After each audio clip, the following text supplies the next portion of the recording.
Welcome to the Idler. I'm Victoria. I run the events and, well, sort of run them. Anyway, boom, boom. I'd rather make a mess of the events and online drinks. And I'm going to be your host. We've got the editor of the Idler magazine here. That's Tom Hodgkinson. Hello, Say everybody. hi. Yeah, hi. Good evening. This is my drink. It's beer. We've got our philosopher, Mark Vernon. Hi, Mark. Where are you? Sorry, I'm muted. I was being a good boy and muted, so I had to unmute and say hello. Hi, Mark. Hi, Mark. And we've got all the way from California, looking Yay! at the Hi, we've got Geoff Dyer. I pressed something and here I am back again. Sorry, yes, here I am from Los Angeles, California with my Roger Federer beaker. My wife is very keen to emphasize it's not a glass, it's a beaker. Brilliant. Well, we're going to have more from Tom and Geoff in a minute. And if you've got questions for them or for Mark for the Q&A, will you send them to the chat to me alone, and I'll choose a few of you to come up at the end and ask your question. I know I've already had a couple by email, so that's brilliant. We'll look forward to seeing you all, but for now, make sure you're mute. Oh no, say hello. Unmute, say hello. We haven't seen you yet. Hey. Hello.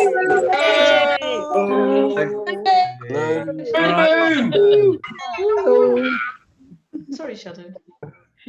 Go on. Where are you all? Hello. Birmingham. Hi. Birmingham. I'm in Vancouver. Okay, Is okay. that Birmingham, Alabama? No, Birmingham, UK. Oh. All right then, everybody. Yeah, let's all mute now because I'm going to hand over to Mark Vernon for this week's Idler Philosophy. Hi, Victoria. Hi, everybody. Nice to see you again. Now, I wondered if I could make little links between what's been happening this week, the fact we've got Geoff beaming in from the other side of the US, and a thought that maybe you haven't quite thunk amidst all the commentary.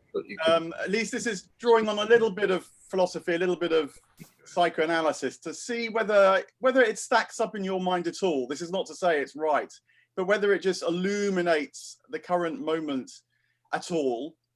And the idea I had was that Trump clearly fascinates us. You know, you love him or loathe him. He has completely commanded our attention in the last few days. You know, even if you don't want to, you can't quite shake him off. The media, if that's our kind of inner life in some way or other, clearly is utterly besotted with him. And I've wondered whether he fascinates because he isn't civilized. This is his whole point. And this is an insight from Freud, was that Freud realized that actually it's very costly to be civilized. You have to give up on your instincts. You have to conform. You had to be prepared to be watched in minute detail. And my goodness, if there's anything that's true of the world now, it's that we're watched in minute detail. Even to my grandparents, the idea that the government might even dream of a track and trace where they could monitor whether you were inside the house or outside of the house, on one side of the garden fence or another, would have been absolutely unthinkable. And yet that is what technology makes capable now. It's like civilization squared in Freud's book. And I think Trump might partly fascinate because in a way he forgot the superego. He forgot that internalized police that monitors. And so some people love him because they think in some way or other he's actually reminding us that life is not about this intense observing civilization.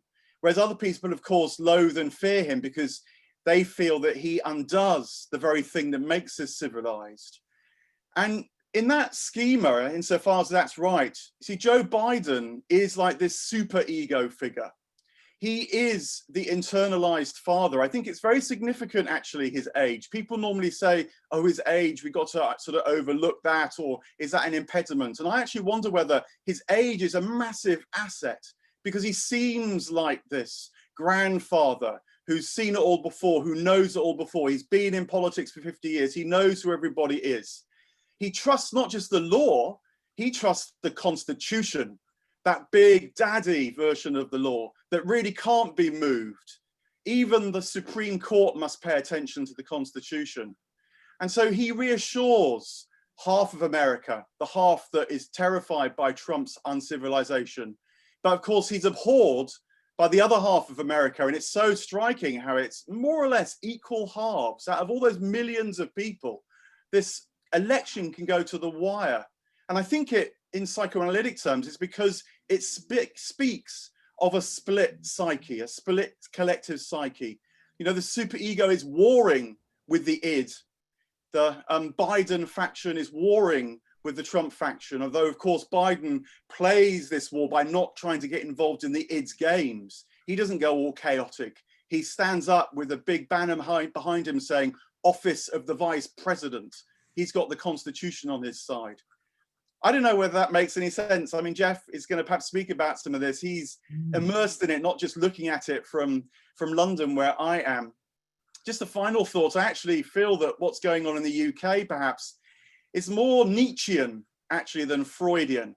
I've got this from Francis Fukuyama's book, actually, The End of History, which is much derided, but actually, it's a pretty good read, because the interesting bit, actually, is he talks about what Nietzsche called the last man. And the last man is the human being that lives essentially under a liberal regime, where all the creature comforts are more or less supplied. You know, if you need food, you go to the supermarket. If you're ill, you go to the GP.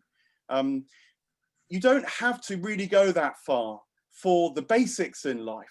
But what Nietzsche realized is that that leaves people wanting much, much more from life, because the basics actually don't really make us human. And that's why I think in our rather modest British way, we've got Boris and Dominic Cummings, because they're a bit like Zarathustra coming down from the mountain, exerting their will to power, which is the other side of Nietzsche's Last Man. He tells the story of the last man in his book called Thus Spoke Zarathustra. And Zarathustra comes down from the mountain, wielding, as it were, his arrows and spears of power and will, and sneering at the last man who just thinks that life can be lived by creature comforts. We've got perhaps some of that going on this side of the Atlantic, but it certainly feels like there's kind of big forces at work. You know, maybe the side of us that wants to live, our greatest fear actually is that the Constitution will play out. Biden will be the next president, and the US will, you know, play its part. China will increase in prominence. It'll sort of have this sense of drift, even more so in the UK. You know, Brexit, okay, there might be a few pile-ups on the A2 with a few lorries waiting to get into the country, but it'll happen. The last man will continue to be happy enough. Sainsbury's won't run out of toilet roll. You'll be able to go to your GP, more or less. Maybe that is our deepest fear, and why maybe if Boris doesn't quite fascinate you because he's too close, if you're not a natural Boris fan, but with that little bit of distance of the Atlantic, Trump can secretly fascinate us, whether or not we fear him or love him. I don't know whether that's going to make any sense to you, Geoff and Tom, but let me plant that thought and hand over to you now.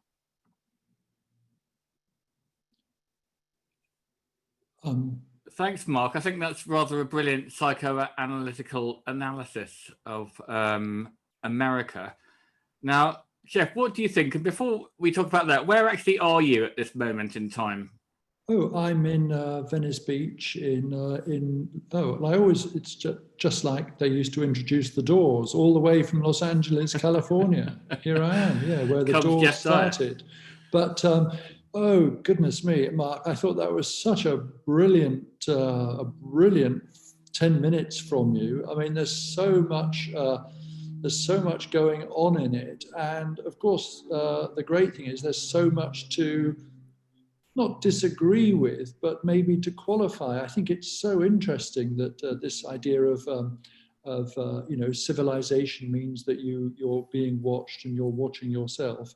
But there is an irony here, which you didn't mention, which is that Trump's greatest desire is, of course, to be watched.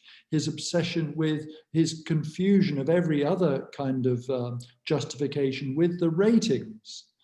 So that, in a sense, is all he cares about. And in some ways, in Shakespearean phrase, he really is the observed of all observers, even though it's the exact opposite of what we get in that Shakespearean phrase, which is that he is the ideal. In Shakespeare, it's meant to mean he is the ideal that everyone else is striving to. So I wonder if you would. It's much better if this is not if this is I wonder if you would like to respond to that little observation of mine. Yeah, well, look, just a minute. It's endlessly fascinating, and what I love about these analytic theories is that you can kind of turn them one way and then the next, and they kind of illuminate one side, and then another one illuminates the other side. And certainly, Trump's narcissism that wants to be watched, his fiat, as if he can rule the world by just sort of declaring something. That's certainly another side of it. I've no doubt about that at all. I'm very surprised, actually, that we haven't read more of this sort of incisive analysis in the newspapers and magazines. And what I was just thinking was that, the last 4 years, something like the New Yorker magazine, its main purpose in life has been to show how civilized it is. And you mark your kind of your sign of civilization is that you are ferociously, constantly anti-Trump every single day. I think that the sort of New Yorker reading part of the American population find Trump so incredibly embarrassing because they feel themselves to be civilized. This is true. Yeah, it's like, it's, I think in one of Adam Zagajewski's book, he talks about the way that rational people are a bit embarrassed about having religious feelings, but he said there's a code for this where you can express a sort of spiritual dimension without succumbing to religion. And the code for that is to say, I was listening to Bach. Now, Geoff, what's it like out there? Because we met up a little bit earlier in the year because you're one of these people who divide their time. Geoff Dyer divides his time between London and LA, and okay, I managed say that again, Tom, and this time take the derision and contempt out of your voice. Unfortunately, that phrase divides his or her time is always greeted with loathing by everybody. So I'm amazed that anybody ever puts it on their dust jackets. I know it's the worst sort of thing. No, it's not derision, but sort of jealousy, really. But we chatted about being in London in lockdown, and you then went back to LA right in the middle of this election. What's it been like to be part of to be one of the civilized people on the West Coast? Is there a sense of relief, or what's it feel like? Well, I'll come on to that, but first, Tom, I'm surprised that you haven't taken this opportunity for some sort of public apology. I mean, so I'll let people know that we met up in London. I was so looking forward to it. I was really looking forward to seeing my friend Tom. And then unbelievably, he was 20 minutes late. And it's just extraordinary to me, Tom, that you haven't mentioned this to the public and begged let alone my forgiveness. My forgiveness was easily obtained because I immediately just imposed a harsh financial penalty on him and got him to pay for I was only going to have a coffee, but when I realized I could get some financial compensation, I had poached eggs and everything. Anyway, okay, so that's that. Well, can I formally apologise once again? You now think I'm a late person. I'm not a late person. Being idle isn't the same as being late. Well, you were late though. Yeah, I know I was late, but I really thought it was a mistake. It was. I've got to get over it. Yes, but yeah. I mean, but thanks for bringing that up, though. Yeah, you probably feel that you probably feel it's a load off your mind as well. But okay, so coming back here for Trump, yes, I really wanted to be back here for the election, and there was a lot at stake. And what I was struck by on Saturday when the news broke that Biden had won, almost immediately, if there'd been, we get these alerts, part of the weather forecast here, you get a thing on air quality, and it's surprisingly variable.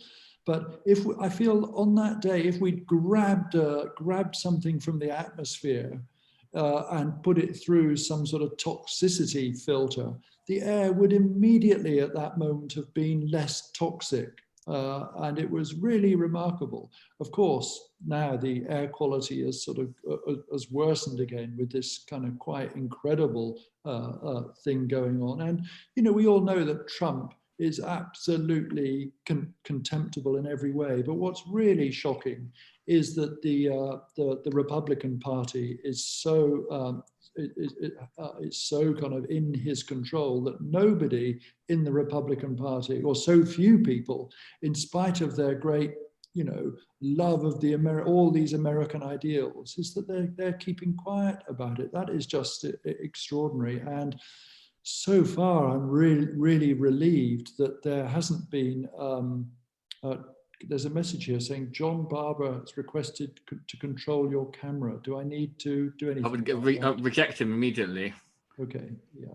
I mean, he's probably some sort of spy. Oh, okay. Yeah, so so there's that. But then the other thing I wanted to say about this is that, I mean, I think Mark was absolutely right about this split in America, and many commentators have said, even if we get rid of Trump, that's not the end of Trumpism. And what is really striking to me is when you travel to these parts of America, which are the Trump voting states, I mean, everyone is so nice, people are so courteous, and there's such a sort of weird thing between that niceness and, you know, a lot of these Trump supporters would be, you know, really, really courteous and so on. The contrast between that and who they're voting for. And I mean, that's surprising, but I'm also aware that Italo Calvino, when he was in America in the early 60s, he ended up in the South at the time of the civil rights movement. And he was struck, obviously he was appalled by all these out and out sort of yobby redneck racists. But then he said perhaps the most appalling thing was this combination of racism and affability. So there's quite a long running sort of strain of that. Having said all of that, I feel reasonably optimistic that the institutions of democracy will be enough to ensure that Trump, this honorless figure completely without honor, will be obliged to get out. You're quite a fan of the of all the different Americas, aren't you, Geoff? Because you write in say this year about Larry McMurtry's Lonesome Dove, and I've just been reading it today. It's a lovely long essay in the TLS with a brilliant ending, which we might come to in a second. Okay. Yeah. And you're really writing about this guy. I mean, you contrast him with Cormac McCarthy, who I think you sort of find it a bit sort of wordy. What appeals about him? And what struck me as well, while we're talking about America in your essay, you know, it's all about cowboys, but there's just a kind of relatively brief period in American history, wasn't it? It was sort of 1870s or something like that. Yeah, I mean, that's the thing that I think nothing in American history occupies a bigger, more mythic part than these cattle drives. But as you rightly say, it was just for 10 years really. So there's a kind of, it's disproportionately important in terms of the myth to its sort of actual historical importance. But the thing was that for many years, I mean, I was one of these people really shouting from the rooftops about the greatness of Cormac McCarthy back whenever it was, when that trilogy came out. And I deliberately didn't read Lonesome Dove because I thought it was going to be this, you know, lower level kind of bit of entertainment, really. I love the way you contrast the first two sentences, the first sentence of each of them. Oh yeah.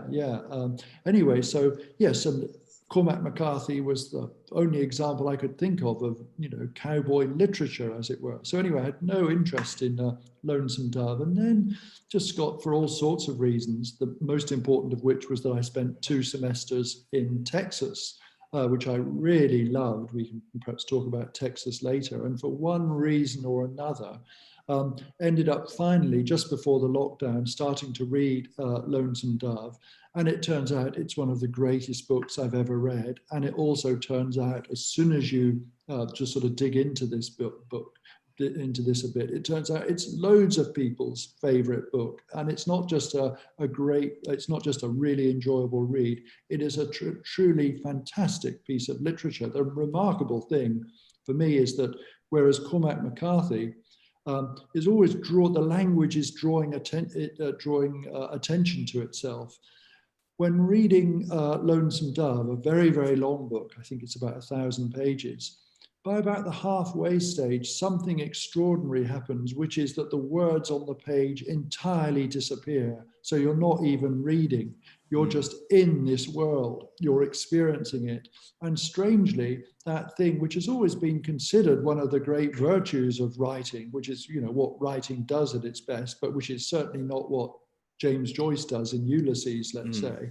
So it takes you right back to it took me right back to my earliest experiences of being engrossed in books by Alistair MacLean, where I had no idea at all that language and writing were you know, part of the package. So I urge everybody, now that you're locked down again, if you want to really make the most of your time, the truth is you're much better off reading Lonesome Dove than you are reading Finnegan's Wake. Isn't that kind of what George Orwell said, that good prose is like a window pane, you sort of look straight through it? Well, indeed, yeah. I think, but I believe that Orwell sort of had in mind more sort of expository prose, whereas in McMurtry, what we're getting actually is all of these things of narrative, character, the actualizing of the world, all this kind of stuff. And I should also say that, you know, I'm really convinced that as soon as you have an actual physical journey in a book or a film, then you have inherent narrative interest. It's why we like road movies so much. So this book, it's you know, it's an epic physical journey over a great expanse of geography as well, and it's on horseback, which makes it all the better. Yeah, I mean, I've never ridden a horse, but anyway. Then I became, as one does, really very, very interested in McMurtry, and there's such a lot of it. And he's written a lot of really great essays about his cowboy family and about what it meant to be a cowboy, to be the sort of the inheritor of this culture, this legacy. Do you see something of him in you, Geoff? Because, as many of our audience may know, you wrote a great book about D.H. Lawrence. And, you know, I suppose one of the sort of defining things for D.H. Lawrence was that he wasn't Aldous Huxley. He hadn't gone to Eton or anything like that. Now, your own upbringing was, you didn't come from a family of cowboys, I don't think. From the West Country, Gloucestershire.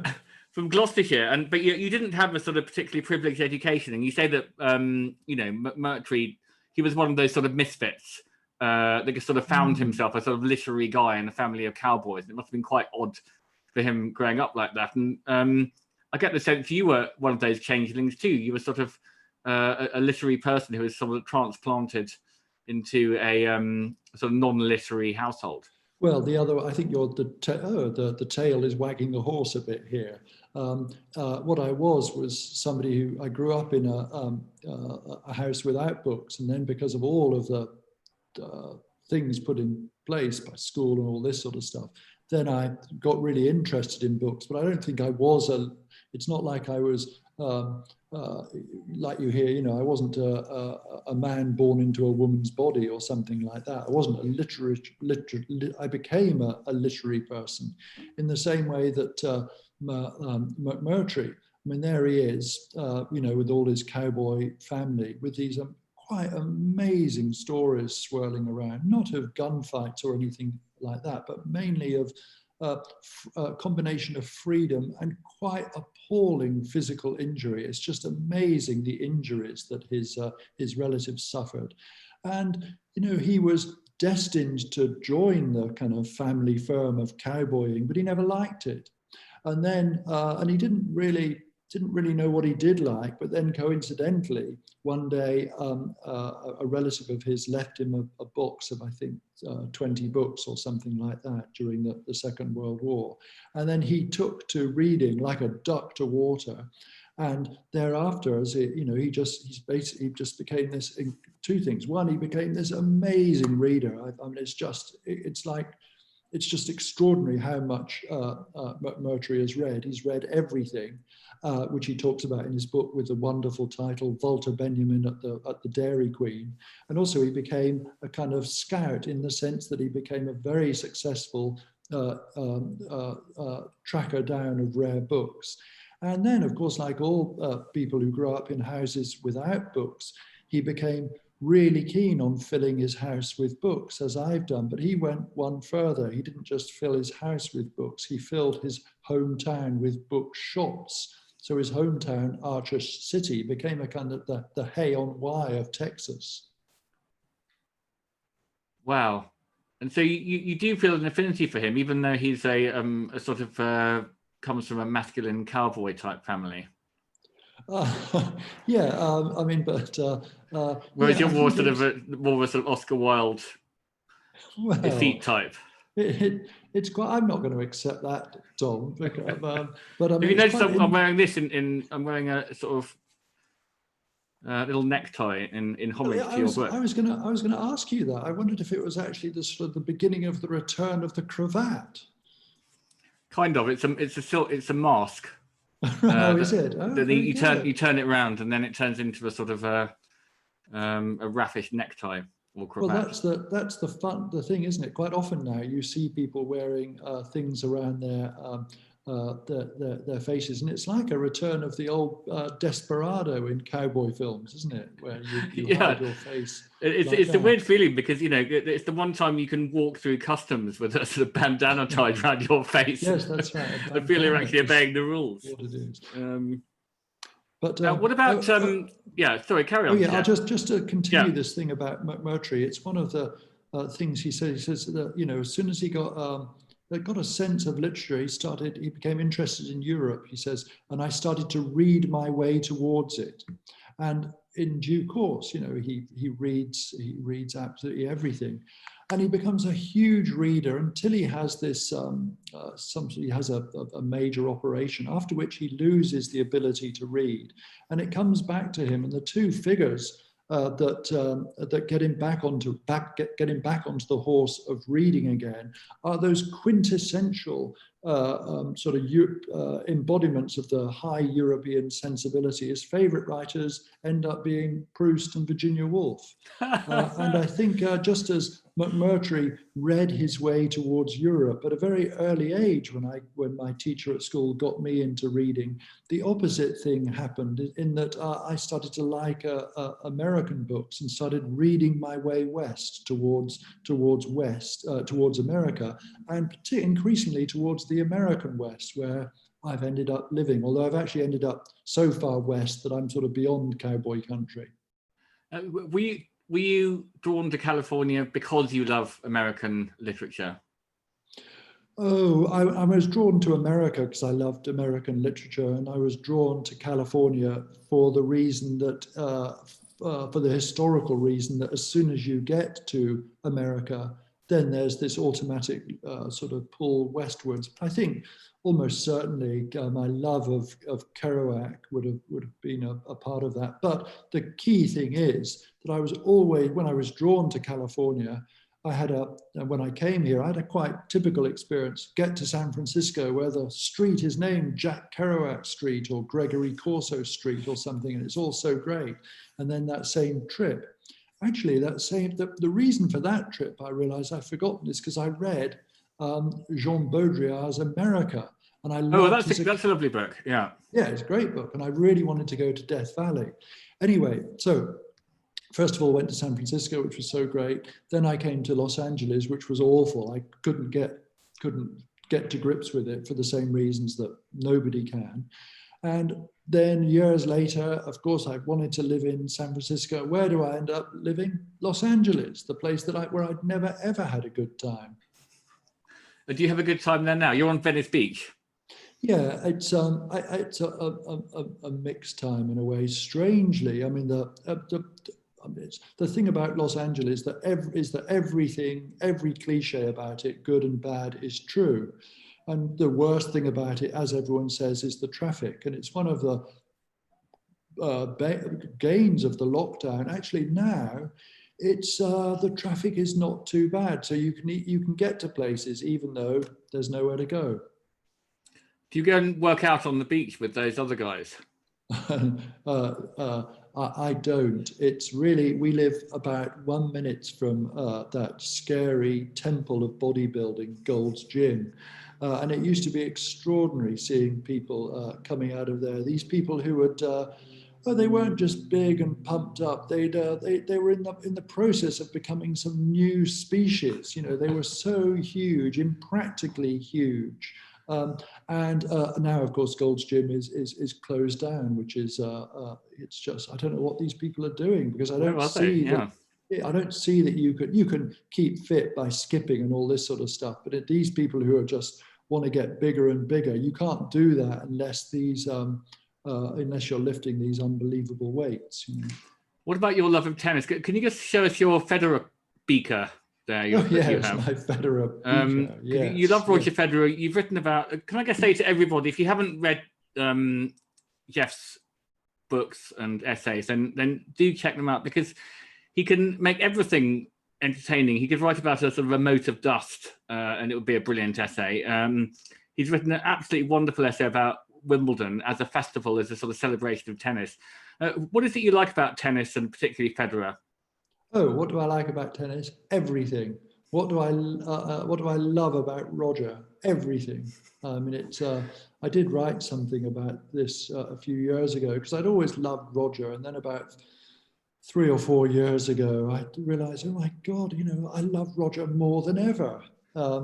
And it's been a weird thing these last years. Of course, it's great that the American and French Opens went ahead, but there was this huge absence of Roger. And although you're watching the other people with more or less enjoyment, it's really, there's a huge lack.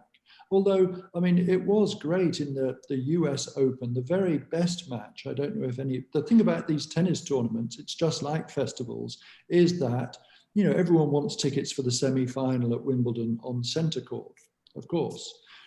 But a great match can break out at any court, at any stage in the tournament. So I don't know if people saw it, but the best match of the US Open was our own Dan Evans and some French guy. I don't know if anyone saw it. And it was, sometimes these tennis games can be rather boring, but this was like park tennis, played just to a very, very high standard. And then also, I mean, Dan Evans, I like the thing about him that he seems a bit yobby in a way. And he started really winding up the French player by really aggressively saying, come on, come on. And so the French player, understandably, you know, not to be outdone, started saying, allez, allez. So that was, you know, that was a cranking up of the tension, and the air was kind of crackling with animosity. And then Dan, in a great bit of technical innovation, instead of saying, come on, when he played a good point, he started saying, allez, to get in the French guy's head. But then the French guy, not to be outdone, he started saying, come on.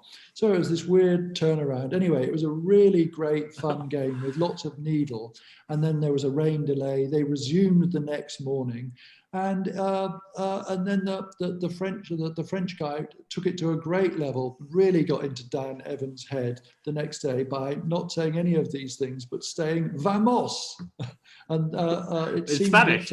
It seemed that Dan had no answer to that and was beaten. But it was a really good illustration of the way that you just never know when. That for me was the funnest match of the whole US Open. Now, Danny Calling Broadsword, we put an extract up on the website, and this is your sort of extended essay on Where Eagles Dare. It's really funny, and we're all sort of laughing out loud.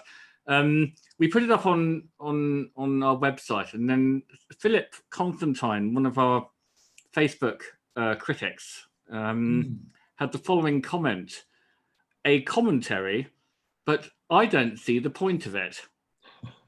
Why not just watch the movie?"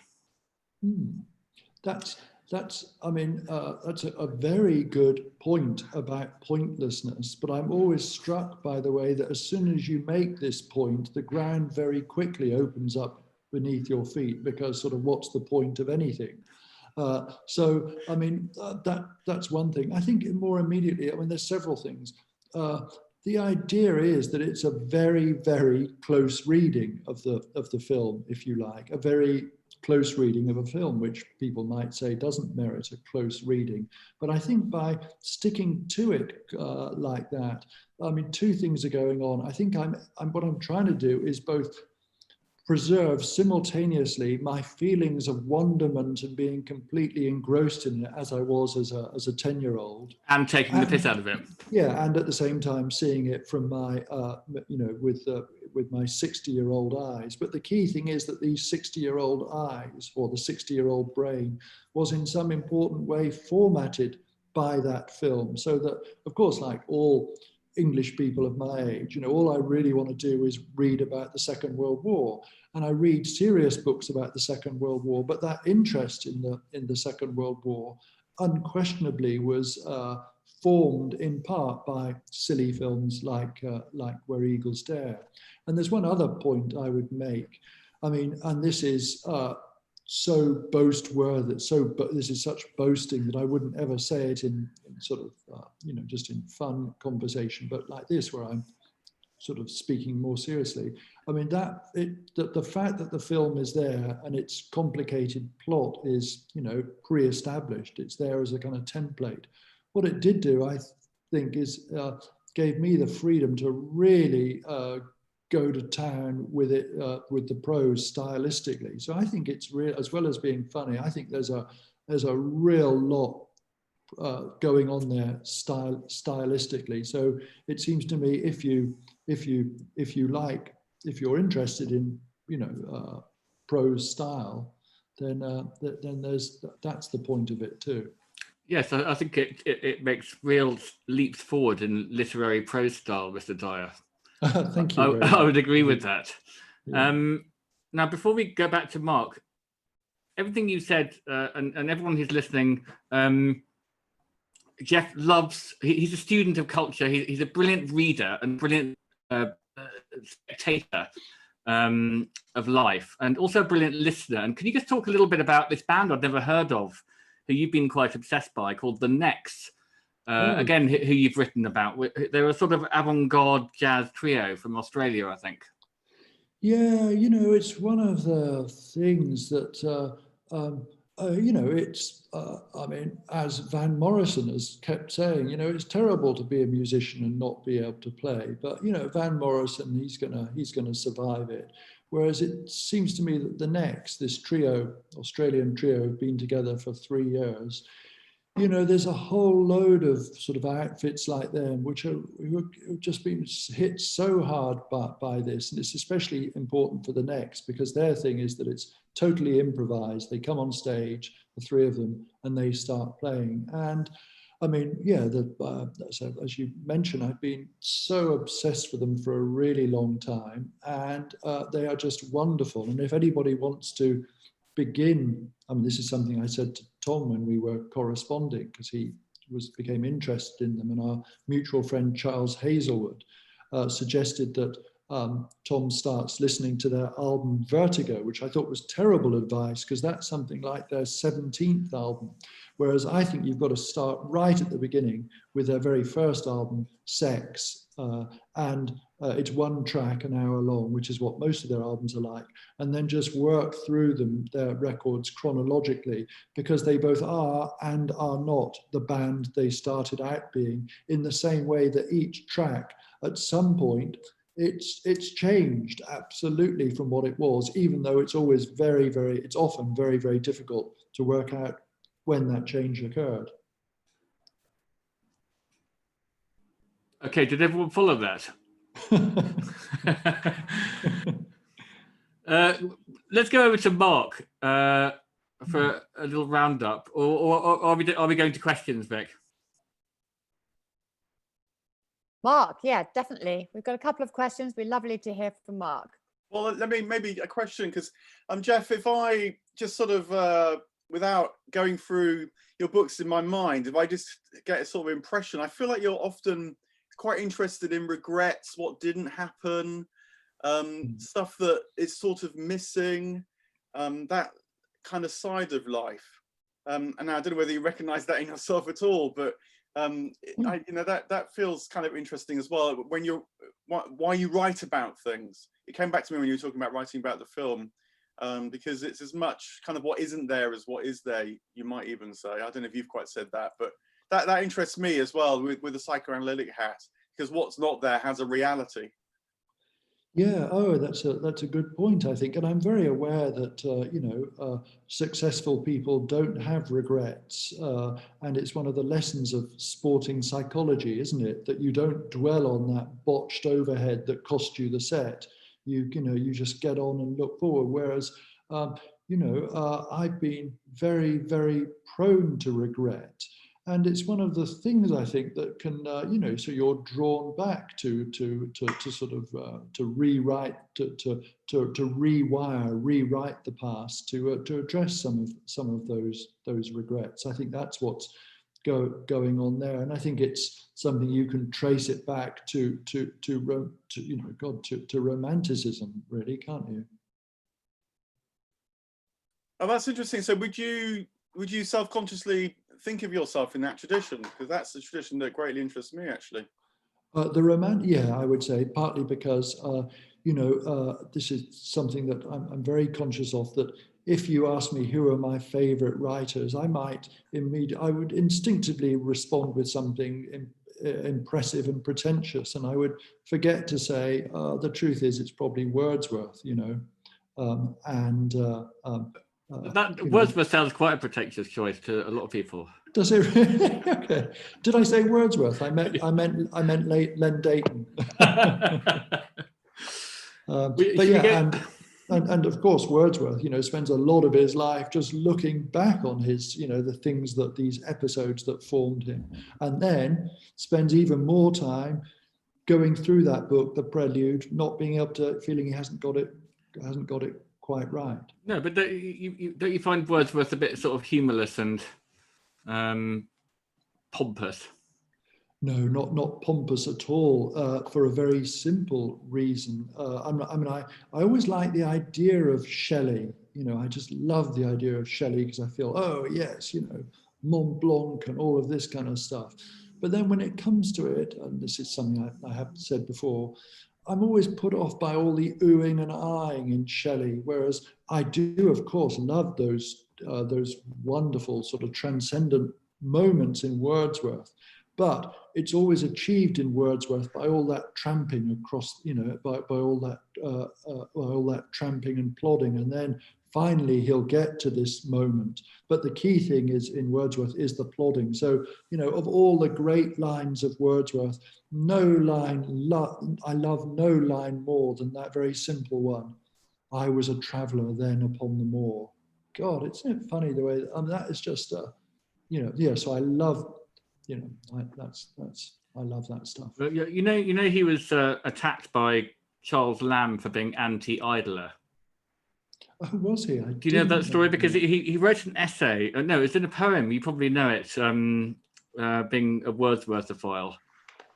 It was about the gypsies, and he didn't like the way that he went for one of these long plods that you admire, one of the long walks, and he passed a group of gypsies who were just sitting there doing absolutely nothing. He went for this long, worthy walk that he sort of talked about in all his poems, a long, long walk, and how great am I for going on a long, long walk. He came back from this long walk up and down a mountain, around a lake or whatever it was. And the gypsies were still sitting there in exactly the same position in which he'd first encountered them, sort of 12 hours previously, at the beginning of this long walk that he did. And he said, well, at least I've been doing something useful with my day. They've just been sitting around doing nothing, the sort of scummy little idlers. Well, I mean, there's one can detect a tradition here because of all the many things I love about Lawrence. You know, I always think of him in Sri Lanka when he goes to Sri Lanka, and you know, those of us who encounter those gorgeous statues of the reclining Buddha, they're just so lovely. And Lawrence just hated, well, he really hated the Buddha. And what he really hated were these, whenever he came across one of these statues of the reclining Buddha, he'd always say, "Stand up." So I feel that there's something I can, even though it can get sort of, it can become part of the kind of, you know, Norman Tebbit kind of thing of getting on your bike and looking for work. Do something, work. Yes, there is something appealing about that. What about Mark? What about you and Wordsworth? Well, I'm very influenced by a chap called Owen Barfield, who was a 20th century figure, and he always thought that Romanticism never, as he put it, came of age. And I think by that he meant that, well, you know, to use your word, but you know, the stomping, as it were, is good, it's necessary. But what is this really saying about the world, apart from the occasional flight? And he wanted us, I think, to move beyond a kind of adolescence of Romanticism and work out why does this really matter, actually? Maybe get a bit more serious, maybe to even sort of stand up. You know, why does this actually really matter? And so that's where I kind of go with it. I feel like there's lots of spirit in figures like Wordsworth, and I do agree with you. It's right around you immediately. But I wonder, you know, I don't know, what difference does it really make in life? We can't. I don't actually, you know, go for the kind of culture can save you way that Romanticism came a bit in the 19th century. I think that we need more than that. Very interesting, and it's funny these different ways that we're describing Wordsworth's sort of thing. What Tom was, you know, described it as plodding. You used a different word, but what I can't help thinking of is the word that used by that sort of perpetual adolescent Patti Smith in her album Tramping, you know, the album which contains that great song, My Blakean Year, you know, and I think, yeah, it's there is something inherently sort of adolescent about the Romantics, inevitably, since some of them died young. I like the story that Shelley, for example, was just, you know, he thought it was better to drown rather than admit that he couldn't swim very well. But yeah, and then Wordsworth, of course, is you know, he shows what happens when you do grow out of that youthful phase of bliss was it in that dawn to be alive. Well, then, of course, as Tom said, you start complaining about, well, among other things, about all these tourists coming to the Lake District on trains and stuff, and they've done that because Wordsworth himself has made it so appealing. But yes, this is interesting stuff. But, you know, I mean, since Wordsworth has an answer to you, Mark, when you know, you say, well, how valuable is it? And then you just sort of end up quoting back, you know, thence did I drink the visionary power and deem not profitless those fleeting moods of shadowy exaltation. You know, those what he's describing are those things which increasingly the sort of travel pages were offering people. That is to say, okay, you know, you can buy a fancy car or whatever, but what we're going to offer you now is a peak experience, and that's always what Wordsworth is, what the Romantics are about. Although, of course, some of those peak experiences become sort of sources of regret. So that when he crosses the Alps, you know, it's a very disappointing thing for Wordsworth. He hadn't even realised that he says something like, "Oh, we'd crossed the Alps." It wasn't quite the peak experience that he thought it was going to be, but it becomes very. Sorry, Tom, go on. No, I'm just saying, and then he deemed that profitless, did he? It then becomes a very, very important moment, though, in the writing. But yeah, I feel that they're just. I mean, I feel the spots of time in Wordsworth, these big moments. I think that's something that I bought into, and when I think of my own life, there are certain moments which really have they're both transcendent moments, but they're moments when also you'll really just feel that you're locked into your life. And of course, these are the moments, coming back to that figure that you mentioned, these are the moments which for Nietzsche are all important. And just to come back to something you were saying, I mean, yes, we think of Nietzsche in terms of the will to power and all this kind of stuff. But one of the crucial things about Nietzsche's idea of Zarathustra and the Superman, or the Overman, is that was somebody who'd managed to overcome the weaknesses in themselves. And it seems to me that somebody like Boris Johnson is a person who has always been completely lacking in any interest in self-overcoming, or for that matter, self-improvement, which is very, very different to the skill that he has in abundance, which is the opportunity for self-advancement. That's the exact precise opposite of what you're saying Nietzsche was all about, really. Well, I'm conscious that I've got Mark, let's actually, we should probably go back. There's questions now. But Yeah. the book I'm actually turning to right now is Suzanne Clarke's Piranesi. And I think what's drawing me there is the sense that there can be an everyday enchantment as well as the peak experience enchantment. Yeah. And that's what I feel gets lost with the kind of high romance of some of the romantics. But maybe we should have some questions because there's other people. Yeah, we've got a few good point. questions. So Geoff, you're going to have to try and answer them quickly. First Okay. of all, we've got a question from the journalist Jessamy Calkin. Her mic's not working, but she wants to know what you think of the writer Harry Crews. Don't know, I'm afraid. Never read Harry Crews. That's a nice quick answer. Sorry. Brilliant. A question from Marnie, going back to politics. And then I think we'll ask, are you there, Marnie? Yeah. Hi, Geoff. Hi, Marnie. Just because Trump is so terrible, does that really mean Biden is so great?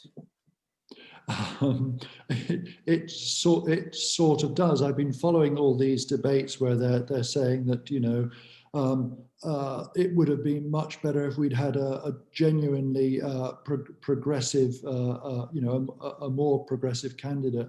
But then equally, that has to be balanced against that senator who was saying all this talk of defunding the police, and so she had never mentioned socialism again. It almost cost me my seat. I think, I'm of the opinion just anything was better than Trump. And Geoff, sort of following on from that, we've got a question from Daniel Gridley. Daniel, and he wants you to talk about UK politics now. Where are you, Daniel? Oh. You there? Okay, so I'm going to ask, Daniel wants to know, what do you think of the UK lockdown, and has the government gone too far with restrictions and curtailing our liberties? Oh wow, what a question. Yeah, it's tricky because I'm reluctant to give Johnson any credit for anything, but at one point when they were sort of negotiating things, and they were sort of saying that, it's going to be about people being responsible and all this kind of stuff, and just to adjust their behavior. And then it turns out actually that doesn't seem to work very well in Britain, that people abided absolutely by the first lockdown, and something in them responded quite well in the sort of blitz spirit-like way. And it's really noticeable here in California it's really noticeable the high level of kind of civic responsibility that people have. So people here, it's different in other parts of America, but there's everybody wears a mask and all this sort of stuff. And if you could get into this more kind of, this thing of civic responsibility might be an alternative to that, but it just seems in Britain that wasn't going to work. In a sense, I think I'll only be able to answer that question 10 years from now, when no doubt an incredible number of really interesting books are going to come out about the various approaches to it all. Geoff, what are you working on at the moment? I'm writing a book about last things. Obviously, lots of books have been written about late style, but this is specifically about last things. Meaning? Last is not always late. So, for example, some people, their last book is also their first book. So it's various things, and of course, quite a lot of it is about that subject that I know everyone here is so interested in, the twilight of my tennis career. So I said to my wife the other day, how many 1,000 words do you think people want to read about my aching knees? And she said about 850, not 850,000, 850, stop. 8.5 words. 850 maybe. Anyway, Oh, okay. that's what I'm You're doing. lucky, yeah. Okay, we've got another question from Claudia. Claudia, what are you going to ask? Hi, Geoff. Hello, Claudia. So, Hey, overseas Claudia, 8 years. I'm sorry, Claudia, I wasn't hearing you at all then. Can you hear me now? Yeah. Okay, so my husband and I live overseas in Cairo, but we're US citizens, and we're going home next summer. And instead of working all summer, we're going to travel the US and see it before it's destroyed. So what are 5 books that you would suggest we read before we rent the caravan and travel the US over the summer? That's a great question, but you've put me on the spot now and I can't think of anything. So I'll probably say something stupid. I'll probably say, I don't know, Ronald Blythe's Aikenfield or something like that. I don't know. Sorry, the mind has gone blank, except for, I know what I'll say. One, it would be John C. Van Dyke's great book, The Desert, published in 1901. The book that really made people see the beauty of the deserts of the American West. That's 1 out of 5. Sorry, the mind went blank. Well, that links with Molly, who's dying for you to talk a little bit more about Texas. Oh, yeah. Tom, you okay. said you were Where going is to Molly? ask Geoff about Texas. Molly, where are you, Molly? Would you like to ask yourself? Just a bit more about Texas. Tom, did you have a specific question? You said you were going to cover it. No, Geoff sort of ordered me to ask him about it, but I couldn't think of anything to ask. What about Texas? Well, what do you think of Texas? Okay. Well, I really liked it, although I really liked it. Okay, great. Let's move on now. Well, the truth is that I was in Austin, Texas, which is the famously liberal, fluffy part of Texas. But the thing is, Austin is in Texas, so there's that bedrock of Texanness beneath it all. And I just liked something about it was something about that kind of, perhaps as a more general thing, I always seem to like places where people are really proud of the place they come from. It's I don't know. I liked the way that there was this sort of cowboy thing there, the open space of it all. I love the extreme good manners and courtesy. It was, I don't know, really. But the main thing about it was that, I really had a good time in Texas. And there was this book that was published after I'd left, 1,000-page history of Texas. I liked Texas, but I really didn't need to read 1,000-page history of it. But I bought this whopping great thing. And I thought, shall I read it? And oh Lord, after about 20 pages, I could barely stop till I got to the end. And that book is called Big Wonderful Thing, The History of Texas by Steve Harrigan. And I cannot recommend it highly enough, irrespective of whether you feel you really want to learn that much about Texas. Now, you got a bit cowboy yourself, Geoff, haven't you, in your clothing? What do you reveal at the end of your piece about Lonesome Dove? Yes. Because it's a lovely ending. Yeah, so this thing, even before I got into reading Lonesome Dove, I'd always really liked cowboy boots. I just thought they were so great. But the thing is, I was just too tall, because I'm 6'4" and skinny, I'm like so skinny. So I just was too tall. And then anyway, finally, because I was 61, I thought, fuck it, I can't go to my grave without having bought a pair of cowboy boots. So my wife went out and went to this shop where the guy it was so clever what he said, because I said, I've got this thing, I worry I'm too tall. And he said, you can never be too tall you can never be too tall. And anyway, so I bought this pair of cowboy boots and I just came swaggering out of the shop, just an incarnation of pure masculinity. It was just fantastic. And then 2 days later, everything shut down. So I was just sort of teetering around in them at home. But it's just, I just feel so great about myself when I wear them, even though I'm just wearing them as slippers. Well, on that note, we've reached the end. Tom, would you like to say goodbye and round up? Thanks, everybody. Yeah, Thank you, everyone. Geoff, thanks so much. You're just about to introduce a song. Yes, yeah. But before we do that, could everyone just unmute for 30 seconds and give Geoff a round of applause for entertaining and informing us all this evening. Thanks, Geoff.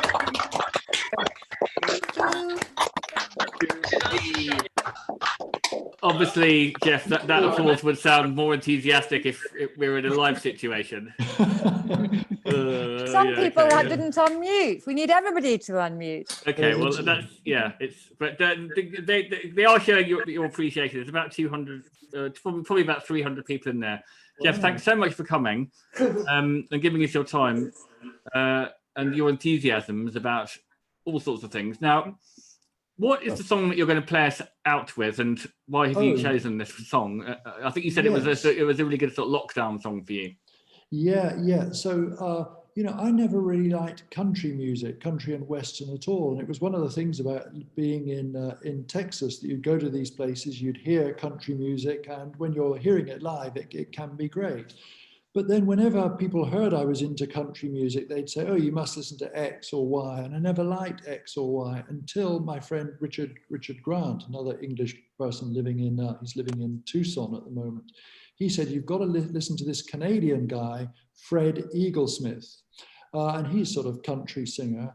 And he said, the thing is, his songs are very, very dark and very, very funny. Wow, that is an irresistible combination. So I started to listen to this guy, Fred Eaglesmith. And I don't think I've listened to anyone as intensively except for Bob Dylan. It was just, we listened to him throughout all of his albums throughout the 3 months of the lockdown. And this is kind of his best known track from the album Six Volts, and it's called Trucker Speed. But I hope it'll just be the introduction for you all to a deep immersion in the works of the great Fred Eaglesmith. Yeah, thanks so much. Thank you all so much. Got a letter in an old mailbox. I forgot I had a little